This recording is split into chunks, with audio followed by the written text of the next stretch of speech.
Շնորհակալություն։ Զարուհի Բաթոյան, համեցեք։ Պարոն վարչապետ, քանի որ գիրքը այնուամենայնիվ չեք մոռացել, ես ձեզ այդ հարցը կտամ, որպեսզի դուք մեջբերում անեք,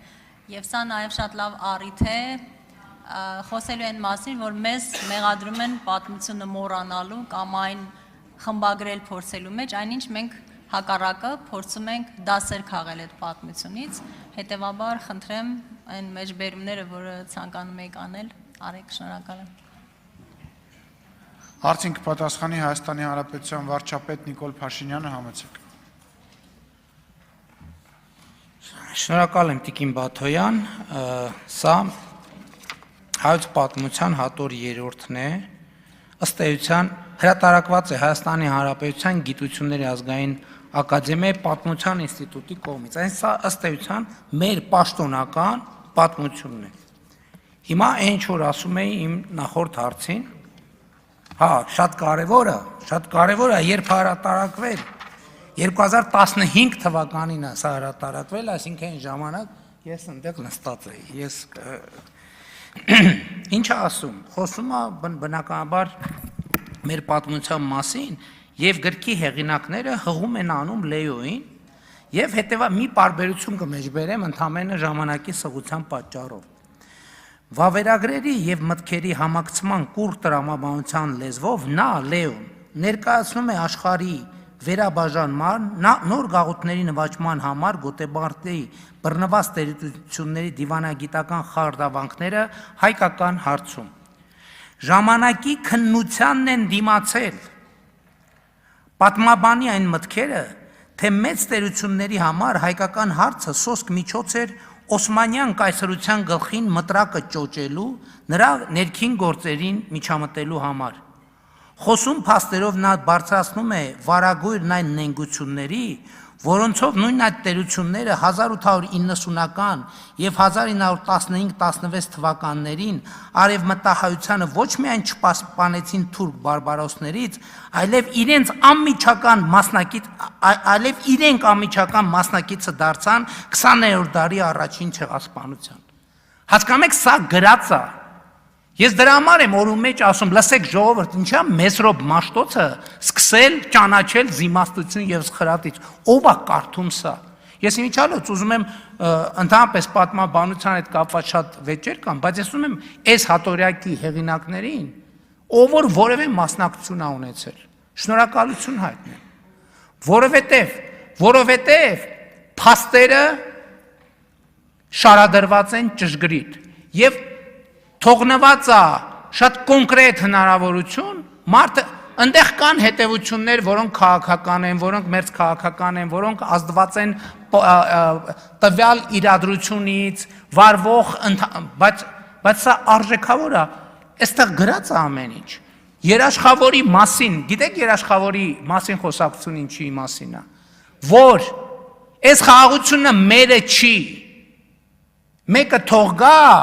այս խաղաղությանը տեր կանգնի, ով կա, ով է ուզում խաղաղությանը տեր կանգնի։ Դրա համար է, որ մենք ասում ենք ժողովուրդը պետք է տեր կանգնի խաղաղությանը, որովհետև խաղաղությունը մերն է, խաղաղությունը ժողովրդինն է, մեր ժողովուրդն այդ տառապանքների եւ զոհերի գնով այս խաղաղությանը հասել։ Ուկրաինայի անվտանգության երաշխավորը գիտեք ով է։ Լուրջ եք ասում։ Ուկրաինայի անվտանգության երաշխավորը Ռուսաստանն է։ Կիպրոսի անվտանգության երաշխավորության հարցում գիտեք ով է համաձայն էլի միջազգային բաների դերակատարում ունեցել։ Գիտեք, էդ էլ գիտեք։ Թուրքիան։ Ժողովուրդ ջան, մենք 2020 թվին ունեցել ենք, թե չենք ունեցել անվտանգության երաշխավոր։ Ունեցել ենք։ Ով է եղել այդ անվտանգության երաշխավորը, հավաքական անվտանգության պայմանագրի կազմակերպությունը։ Եվ այդ կազմակերպությունն է մեզ առաջնորդել դեպի սպանդանոց։ Չեք հավատում, Բելարուսի նախագահ Լուկաշենկոյի հայտարարությունը լսեք, Բաքվում արած իր պաշտոնական թե պետական այցի ընթացքում։ Հիմա քանի որ մենք դուրս ենք եկել դեպի կառափնարան տանող ճանապարհից, Մեզ ասում են, որ ոնց այսօր եք գնում, ոնց մի րոպե։ Բա դուք բան եք։ Ես այդ պատմությունն էլ մի օր պետք է երջանկահիշատակ չեմ պատմել, չէ, հրապարակային։ Երջանկահիշատակ Հռոմի Պապի հետ իմ ունեցած խոսակցությունը։ Հրապարակային պատմել է։ Մի օր հրապարակային էլ կպատմեմ։ Եվ խոսքը դրա մասին է։ Խնդրեմ արձագանքեք, չնայած առանց էներ։ Արձագանք։ Պարոն վարչապետ, սա ես կարծում շատ կարևոր է նաև մեր ապագա սերունդին եւ այսօրվա կրթություն ստացող Հենա երեխեքը միջազգային եւ հարաբերություններ։ երեխաներին, այո, եւ ուսանողներին այս քաղաքագիտական սկզբունքների մոտեցումների մասին Դուք եք միջազգայինը։ Ինչու, որովհետև պարոն վարչապետ, նույնիսկ մենք երբ այստեղ հանդիպումներ ենք ունենում բաց դասի շրջանակներում, մեր փորձը ցույց է տալիս, որ ուսանողների եւ աշակերտների հետ իրենք դպրոցում, բուհերում նույնիսկ ամբողջությամբ այլ բան են սովորում եւ այլ պատկերացումներ ունեն եւ կարծում եմ իհարկե պիտի այլընտրանք ունենան առնվազն եւ այս իմաստով ես կարծում եմ որ մենք ահռելի անելիք ունենք ոչ միայն այսօր այդ գաղափարը առաջ մղելու, տարածելու, այլ նաև առաջիկայում ապագա սերնդի շրջանում սա լուրջ փոփոխության ենթարկելու։ Գիտեք ինչ, ես էլի նախ մեկ եկեք արձանագրենք, որ մենք բոլորս այդ նույն մտածողության կրողն ենք եղել, ժողովուրդ ջան, բոլորս։ Բայց այդ է հենց առաջնորդությունը, երբ որ դու հասկանում ես, որ մի բան այն չի։ Նույն Ղարաբաղի շարժման հետ կապված մենք ի վերջո չպետք է ասենք, որ Հայաստանի եւ Ղարաբաղի էլիտան Ղարաբաղի ժողովրդին Ղարաբաղում պահել է պատանդի կարգավիճակում։ Իրանց իշխանական եւ այլ, այսինքն մարդկանց պահել 30 տարի անորոշությունների մեջ եւ որևէ դուք հասկանում եք դա ինչ է նշանակում։ Չստեղծելով նորմալ կրթական համակարգ եւ այլն եւ այդպես շարուն։ Ինչի իրանք Ղարաբաղին լուրջ են վերաբերվել։ Ղարաբաղին լուրջ են վերաբերվել։ Ոչ լուրջ չեն վերաբերվել։ Ես հարց եմ տվել 2018 թվին, իսկ քանի հոգի է նույն Ղարաբաղից պետական միջոցներով